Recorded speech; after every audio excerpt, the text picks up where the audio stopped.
Ok. Eu não sei se eu vou mandar isso pra ninguém, mas de qualquer jeito eu vou gravar. É um áudio pra tentar explicar o seiscentismo, que a gente começou a aprender com Jéssica. Então, tá. O seiscentismo, também conhecido como barroco, é a mesma coisa, barroco e seiscentismo. É chamado de seiscentismo porque, obviamente, acontece nos anos de 1600. Começa nos anos de 1600, então, mais ou menos no fim do século XVI.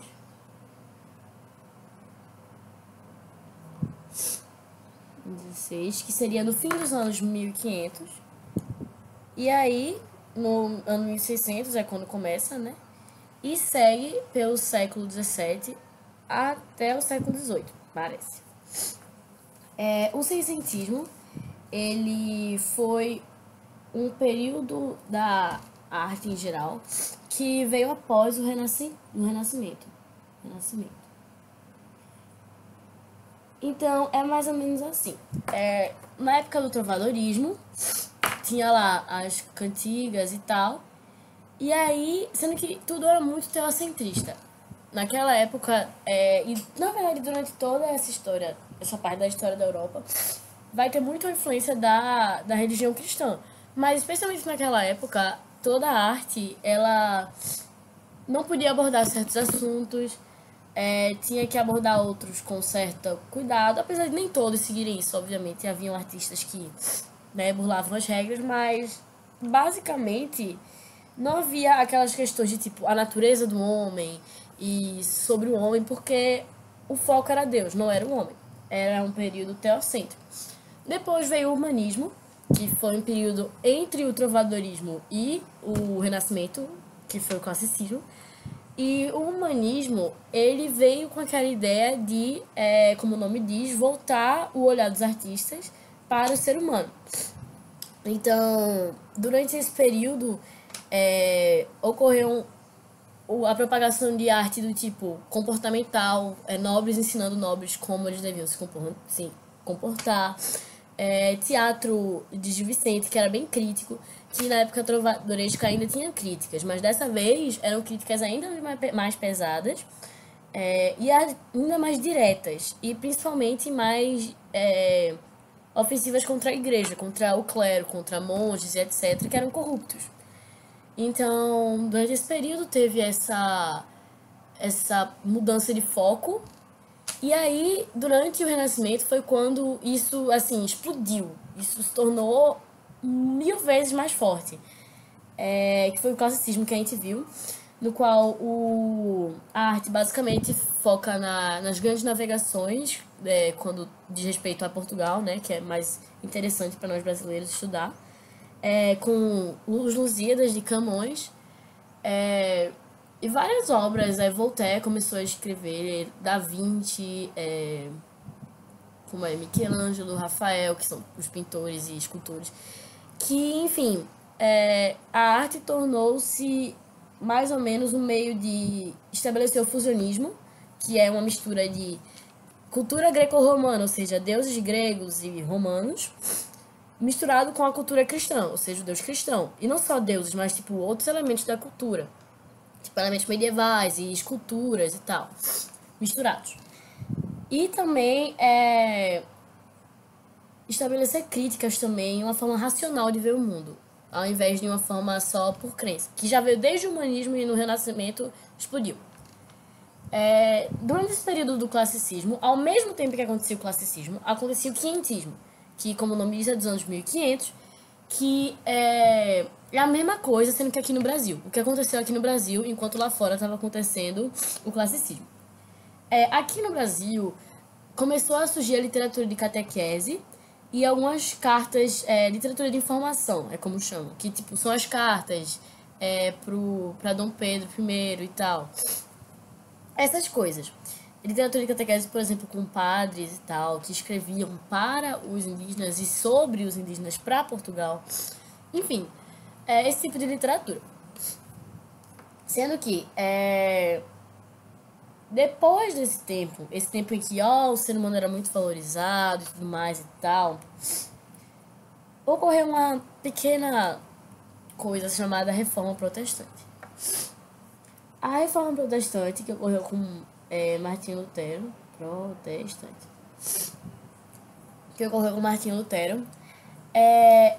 era basicamente, consistia em 95 teses que um alemão chamado Martinho Lutero, que era, eu acho que ele era monge, enfim, ele era membro do clero, que ele pregou na porta da igreja de Gutenberg, na Alemanha, teses contra a igreja, contra algumas coisas que a igreja fazia. Por exemplo, vem a venda de indulgências, que é tipo, você pecou, compre isso aqui que seus pecados estão perdoados. Uma forma da igreja roubar dinheiro das pessoas, dizendo que elas vão pro céu se comprarem. E deixa eu pensar mais alguma coisa. Tinha algumas taxas que tinham que ser pagas à igreja, que tipo, a Bíblia, que a igreja dizia seguir, não estipulava. Tinha o abuso de poder do clero, prostituição, que Martinho Lutero era muito contra, e a igreja acabou por um tempo tipo, meio que desleixando e dizendo, tá, tanto faz, e, enfim. Só depois que a igreja vai ser bem dura com isso, mas por enquanto não. E Lutero pregou esse negócio lá. E basicamente foi mostrando como as pessoas estavam realmente começando a, né, se revoltar contra aquele negócio. Antes, no trovadorismo, a igreja era, assim, indiscutível. A gente não podia ir tanto contra a igreja. A gente podia falar merda se a gente quisesse, falar coisas, assim, inapropriadas. Mas, tipo, a gente não podia ir contra a igreja, senão a gente era excomungado. Agora, não tem isso, assim. Agora todo mundo fala. Todo mundo não, assim. Martinho Lutero, alguns pensadores que escreviam livros e tal, falando, não, pô, mas isso não faz sentido. Você tá indo contra a sua lógica, igreja. Os cristãos de verdade vivem pela fé e não sei o que e tal. E não só cristão contra cristão, tipo, protestante contra católico. Mas os que não eram tão assim. Naquela época todo mundo se dizia cristão, mas as pessoas que estavam mais debatendo pela área da ciência, tá ligado? Tipo, a gente tem o direito de conhecer, estudar e tal. Nessa época, o Kepler e Copérnico começaram a escrever. Copérnico, por sinal, foi o cara que descobriu que... Um dos caras que afirmou que a Terra não é o centro do universo. Enfim, um bocado de coisa. E... Sim, onde é que eu tava? Ok, essa galera começou a ir contra a igreja.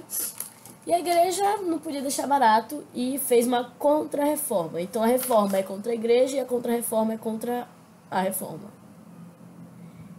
E essa contra-reforma, aí sim, estipulou um negócio chamado Santa Inquisição, que agora sim a igreja ia ser dura com, por exemplo, prostitutas e bruxas, mas de uma forma muito pesada, porque a igreja estava tentando recuperar o controle que ele tinha.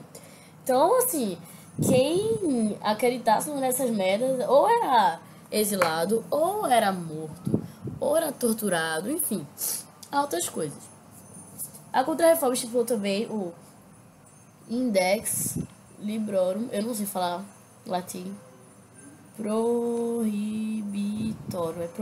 não é prohi, mas enfim. O Index Librorum Prohibitorum, que é basicamente meio que uma lista dos livros que eram proibidos. Então, a partir de hoje, isso tudo foi resolvido num negócio chamado Concílio de Trento, tá? Caso caia em prova, você sabe o que é. Concílio de Trento. Tá aí no caderno. Sim, estipulou livros que não podiam ser lidos, como Voltaire, Kepler, Galilei, no caso. Enfim, a igreja estava tentando retomar o poder. E o homem desse século XVII, era um homem confuso. Porque ele não sabia o que ele devia seguir. Se devia seguir os ideais greco-romanos de tipo prazer, viver a vida e carpe diem. Que é tipo, carpe diem significa colha, do tipo ceifar, tá ligado? Você plantou milho, aí você ceifa o milho, você corta o milho, colhe, colha o dia. Então é tipo, aproveite o dia. Quando você colhe um milho, é porque você vai fazer alguma coisa com milho, tipo bolo de milho. Quando você tá colhendo o dia, você tá aproveitando tudo que o dia tem pra te dar, tá ligado? Tipo, ao invés de passar o meu dia todo pensando, esperando o sábado chegar, eu aproveito que hoje, sei lá, eu vou poder comer brownie com a galera, eu vou poder ir pro shopping de noite, eu vou poder fazer isso, vou poder assistir uma série que eu gosto, aproveitar o que tem pra hoje. E a galera não sabia se seguia esses ideais ou se seguia o ideal da igreja de pensar no céu e ter medo do inferno, né? Pensar no inferno, no caso, na real. Eles focavam mais no inferno pra dar medo na galera. Porque, tipo, era... Ou eu aproveito os dias que eu tenho aqui, não me importo com as coisas da igreja. Ou eu me importo demais com as coisas da igreja. Eu passo minha vida servindo de capacho pra igreja, fazendo tudo que a igreja manda porque eu quero ir pro céu. Era basicamente esse o dilema. Esse dilema levou a outro dilema, que eram problemas com, tipo, efemeridade. Efemeridade. Efêmero é uma coisa que tem pouca duração. Efêmero é o contrário de eterno. É uma coisa que dura pouco. E efemeridade é o fato... Efemeridade da vida é o fato da vida durar pouco. Tipo, o que é a morte? O que é a vida? As questões mais assim, de crise. A galera tava em crise, basicamente. Então, a arte daquele período, a literatura daquele período, vai ser uma literatura voltada muito para, assim, paradoxos. Paradoxos e antíteses. Antíteses, que são figuras de linguagem. O que é isso, tá? Antítese é você contrapor um ponto a outro. Tipo, eu fazer um poema só com opostos. Claro, escuro, frio e quente, doce, salgado, silêncio, barulho, coisas assim, entendeu? Bagunça e organização, são opostos.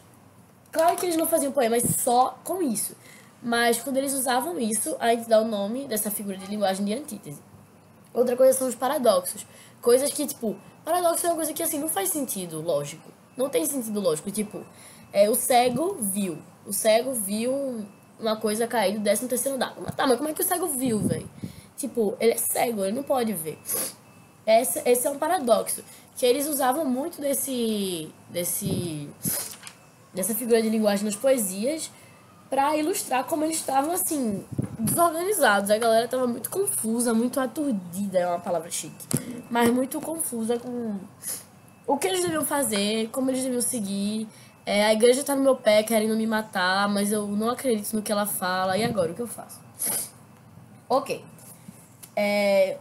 Um ponto a se ressaltar do seiscentismo ou do barroco é que existiram duas linhas, basicamente, de escrita.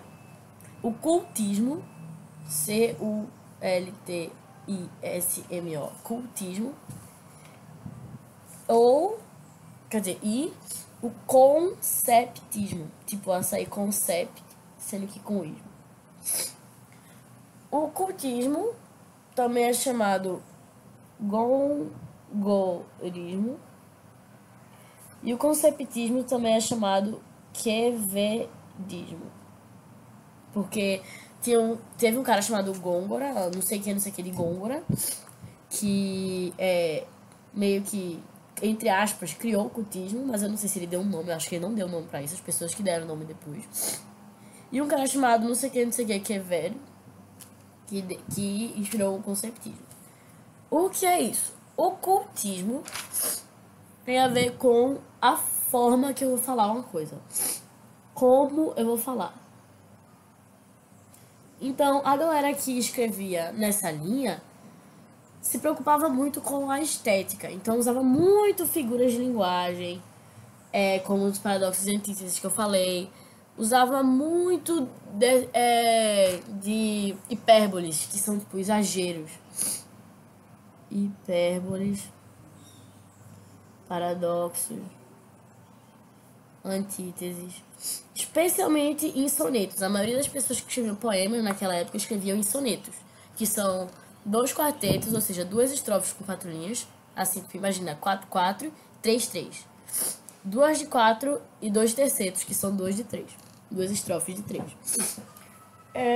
Então, o cultismo se importava com como ia falar. Às vezes nem se importava muito com o que estava falando, porque meio que perdia a linha. De tanta contradição, de tanto filosofar na vida, ele acabava... o que ele falava perdia meio que o sentido, porque tentava escrever bonito e tentava também colocar o sentimento, as dúvidas que tinha na cabeça, e acabava ficando desorganizado. Mas se você parar pra tentar ler, você vai conseguir entender. Agora, tem que realmente parar. Um exemplo disso foi Gregório de Matos, um escritor que é conhecido como Boca do Inferno, de tanta crítica que ele faz e de tanta... sim, meio que pornografia que ele escreve, porque o jeito que ele escrevia era bem... Óbvio. Porque o jeito que ele escreve é bem assim, falando de uma forma mais tranquila. Ele era bem assim, pesado, né? Quando ele falava de sexo, ele falava de tudo mesmo, da forma mais pesada possível. Quando ele queria criticar, ele criticava da forma mais pesada possível. E ele também, assim, ele era crente. Então ele escrevia coisas sobre Deus também. Mas depois ele logo escreveu um negócio sobre, sei lá, a vagina da mulher. Ele realmente escreveu um poema só sobre isso. E, tipo... eu acho que ele ilustra muito bem a contradição do barroco. Já no conceptismo, já eu falei do cultismo, é como eu vou falar, no conceptismo é o que eu vou falar. Tipo, eles se importam com o conceito do que eles falam. Conceptismo, conceito. Conceito tem a ver com o conteúdo. O que é que ele tá falando? Então eles usam muito de lógica, raciocínio lógico. Porque agora o homem tá tentando entender algumas coisas. Tipo, por que a vida passa tão rápido? Por que, sei lá, meu cachorro morreu tão rápido? Tipo, 3 anos o bicho viveu e já morreu. E eu achei que ele ia viver pra sempre. Na minha cabeça não tinha entrado que ele ia morrer. Isso é um exemplo, tá? Meu cachorro tá vivo. Mas é um exemplo. E, tipo, não entendo isso. Então vamos fazer aqui um debate lógico, uma alta filosofada. É, tipo, monólogo. O cara falando sozinho, ele descrevendo tudo o que ele pensava, debatendo realmente o que tá acontecendo. Por que a vida é assim? O que é o inferno? O que é o céu? Porque se Deus é tão bom, por que tem gente que vai pro inferno, entendeu? Eles faziam esses debates mesmo. Debates teológicos, debates sobre a vida, debates sobre tudo. Eles debatiam. Consigo mesmos, claro. Eu tô falando de literatura. Eles escreviam, né, o que eles pensavam, meio que se contradizendo e depois tentando responder síntese, antítese e tal, beleza? Eles pegavam a tese que eles tinham, contrapunham com uma antítese e aí tentavam chegar numa conclusão. Então tinha muita lógica, tinha muito silogismo. O que é o silogismo? Silogismo é basicamente o seguinte. Eu vou ler aqui a explicação da ficha. É muito fácil de entender. É assim. É uma dedução, tal que postas duas proposições, que são chamadas premissas, se tira uma terceira, logicamente implicada, que é uma conclusão. Um exemplo. Todo homem é mortal. Isso é uma premissa. Ora, já que eu sou homem, isso é outra premissa, logo eu sou mortal. Essa é a minha conclusão. Se todo homem é mortal e eu sou homem, eu sou mortal. Isso é um silogismo. Eles faziam muito isso, tipo, Deus é bom.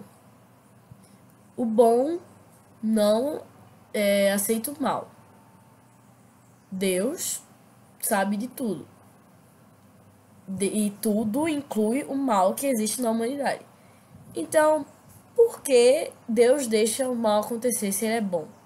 Ele sabe de todo o mal que existe. Isso é meio que uma conclusão, sendo que é uma pergunta, entendeu? Eles faziam muito isso. Eles chegavam a conclusões, mas depois eles questionavam, aí depois iam de novo. Enfim, silogismo é isso. Se A mais B é igual a C, C mais D é igual a E, será? Não sei o que, não sei o que lá. É um jogo de ideias, basicamente. Outra coisa que eles usavam muito é o sofisma. Deixa eu ver aqui. Deixa eu escrever sofisma antes. Tipo, V. O sofisma é um argumento que parte de premissas verdadeiras e que chega a uma conclusão inadmissível, que não dá pra enganar ninguém. Porque é, tipo, muito ridícula, mas que vem de regras formais do raciocínio. Então, tipo, a gente não tem como refutar, mas, tipo, não é verdade. Tipo, deixa eu ver se eu consigo pensar. Tem um exemplo aqui, mas eu acho que ele pode ficar meio complicado. Então, deixa eu ver. Muitas bananas, vou inventar, tá? Muitas bananas são verdes. As bananas que são verdes estão podres. Logo, nenhuma banana pode estar não podre. Nenhuma banana pode estar boa. Isso é mentira. Porque no começo da frase eu falei que muitas bananas são verdes. Eu não falei que todas as bananas são verdes. Se eu tivesse dito todas as bananas são verdes, então, como todas as bananas verdes são podres, todas as bananas estão podres. Mas eu não falei que todas estão podres, entendeu? É um raciocínio falso. Eu tô enganando. Mas, tipo, eu não tô tentando enganar. Eu tô mostrando como tá errado. Basicamente. Isso é um sofisma. Lembra que a gente aprendeu em filosofia que, tipo, tinha os sofistas que, de acordo com Sócrates, eles só falavam merda e tal, e só tentavam enganar a galera pra ganhar debates e pra parecer espertos. Pronto, é basicamente isso. É a mesma ideia de sofisma. Alright. Sofisma é falsos raciocínios. Basicamente isso. Deixa eu ver o que mais eu posso falar do sem sentido. Sim, eu devia mencionar que um importante autor da época do Renascentismo é Shakespeare, próprio Shakespeare, e Cervantes, que foi quem escreveu Dom Quixote. Eu acho que vocês conhecem Dom Quixote, muito famoso, não é mesmo? Ok. Outra coisa é que ele chegou aqui meio tarde, porque o seiscentismo veio aqui mais ou menos junto com os... como é o nome dele? Os jesuítas, as missões jesuíticas. Porque, assim... Tá ligado a Companhia de Jesus, né? Pronto, são os jesuítas. Eles foram estabelecidos no Concílio de Trento, o mesmo concílio onde estabeleceu os livros que eram proibidos e a Santa Inquisição, que era o negócio de matar, caçar a bruxa e caçar quem falasse merda. Estabeleceram a Companhia de Jesus, que era basicamente a tentativa de espalhar o evangelho para outros lugares e tentar ganhar fiéis para a Igreja Católica. Já que a Igreja Católica estava perdendo a fama na Europa, os europeus estavam tentando sair para espalhar a fé para outras pessoas, para ver se conquistavam outros fiéis. Desculpa, eu tô muito gripado. Mas sim, e aí... Onde é que eu parei? Sim, tentando conquistar novos fiéis. E aí isso aconteceu aqui no Brasil também. Mesmo depois de já ter vindo no 1500, que eu falei que tinha literatura de catequese, vieram outros jesuítas pra cá. Acontece que até os jesuítas que vieram pra cá, alguns começaram a ir contra a própria Igreja Católica. Tipo, claro, faziam DVDs como eles se consideravam cristãos, né, de espalhar a fé e tal, mas eles iam contra algumas coisas que a igreja fazia, alguns dogmas da igreja. Então, por exemplo, temos o padre Antônio Vieira, aqui no Brasil, que veio pra cá com 7 anos e tal. Eu não sei se é Vieira ou é Vieira, mas eu vou escrever Vieira. Eu acho que é Vieira. Enfim. E ele era um cara que era muito do conceptismo. Lembra? Conceptismo, açaí, concept. De conteúdo. O que eu vou falar, lógica, raciocínio, silogismo e tal. Ele era muito dessa praia. Ele fazia sermões ao ar livre. E ele fez um sermão. Um sermão não, nem fez vários, mas tem um sermão específico que é bem grande. Que ele fala sobre as pedras no meio do caminho e como o fato de as missões, o missionarismo não ter dando certo é porque a galera não tava com o coração no lugar certo. Os missionários, os jesuítas, só iam pra explorar e ter uma vida boa, mas não queriam realmente pregar. E por isso que dava errado as pregações. Ele vai contra essa galera que só quer aproveitar de forma lógica. Ele se usa de muitas metáforas. Então, tipo, Ao mesmo tempo que ele fala coisas complexas de vez em quando. Tipo, ele fala em latim às vezes e tal. Ao mesmo tempo que ele faz isso, ele também fala de forma exemplificada. Ele dá vários exemplos para que as pessoas entendam. Então, é complicado, mas é explicado. Ele explica o que ele fala. Então, tem isso. De boas. No seiscentismo, não teve só a literatura, claro. Teve também as artes diversas, sem ser literatura. Tipo, na pintura, teve aquele cara, Caravaggio, que ela falou. Caravaggio com 2 Gs, Caravaggio. Que o nome dele na real é Michelangelo, mas ele não é aquele Michelangelo, tá? Aquele já não é desse momento. E ele é aquele cara que é boêmio. Ela falou boêmio, mas eu não sei se todo mundo entende o que é boêmio. Boêmio é aquela galera que vai pras festanças, vai pra boteco e tal, e vive uma vida meio assim. Bebedeira, de droga, de sexo, de tudo o que a pessoa quer. Ele era boêmio, então ele se metia com prostituta, com traficante, com alcoólatra, com, sei lá, criminoso, todo mundo, todo tipo de pessoa ele se metia. E aí ele pintava quadros como ele falou, aquele da morte da Virgem, que são os apóstolos chorando a morte de uma prostituta. Ele pegou o corpo da prostituta, que tinha se jogado no lago, e levou para ateliê e pintou. Usou como modelo. Que é bem, né, assim, sinistro, mas de boa. Aí ele fez isso, né? E as pinturas dele contrastavam muito com a do Renascentismo, porque no Renascimento tinha aquele ideal de perfeição, tá ligado? Tipo, simetria e tal, pureza, claridade. Sendo que, tipo, nas pinturas de Caravaggio, se você for ver, é, tipo, muito escuro, não tem simetria de uma. Muita sombra, muita sombra. Na pintura do barroco tem sombras. Aí não dá nem pra ver direito, não tem tanta pureza, claridade na imagem. É muito realista, de fato é muito realista. O que era uma coisa que os renascentistas também gostavam. Mas os renascentistas gostavam de um realismo fantasioso. Então, tipo, eles queriam representar a natureza, certo? Mas eles queriam representar a natureza perfeita, sem falha nenhuma. Aí já não era natureza, né? Eles queriam natureza, assim, uau, dos sonhos, a coisa mais simétrica e perfeita e dourada e tal possível. Acontece que Caravaggio, no barroco, ele já quer mostrar a merda mesmo, quer pintar as cores mais escuras, quer pintar prostituta, quer pintar um negócio bem bagunçado, não é bem bagunçado, mas sem a simetria do Renascimento, comparado com o Renascimento é bagunçado. E ele gosta disso.